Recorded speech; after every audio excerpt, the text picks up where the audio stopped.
चढ़ल बा जवानी गोरी मार के रखा ताला। काहे हो? अरे सुना तो सही पहले।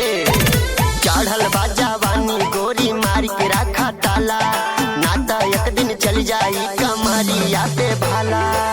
फेरा में न पड़ बाबू रह बचाई के। अच्छा। फेरा में न पड़ बाबू रह बचाई के।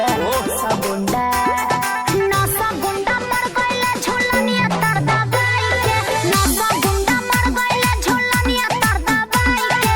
न सगुंडा मर गइले झुलनिया तर दबाई के। झुलनिया तर दबाई के। झुलनिया तर दबाई के। झुलनिया तर दबाई के। झुलनिया तर दबाई के। न सगुंडा मर गइले झुलनिया तर दबाई के। न सगुंडा मर गइले झुलनिया तर दबाई के। अरे तोहर झुलनिया की जैसी भी चोंगा।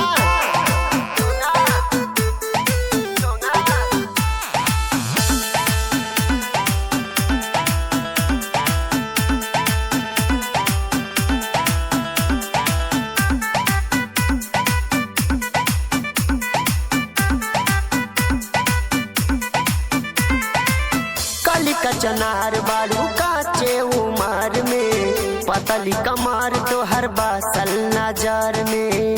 अच्छा हम का करिए?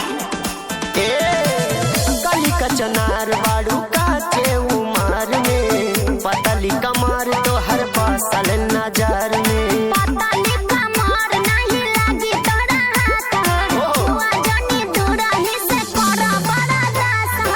अच्छा। मुसकी पे हमारे न रहलो भाई के। मुसकी पे हमारे न रहलो भाई के। नौ सगुंडा मर गइले झुलनिया तर दबाई के।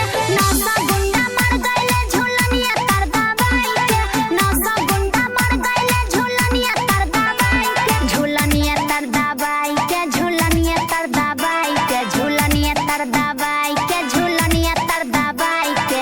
नौ सगुंडा मर गइले झुलनिया तर दबाई के। नौ सगुंडा मर गइले झुलनिया तर दबाई के।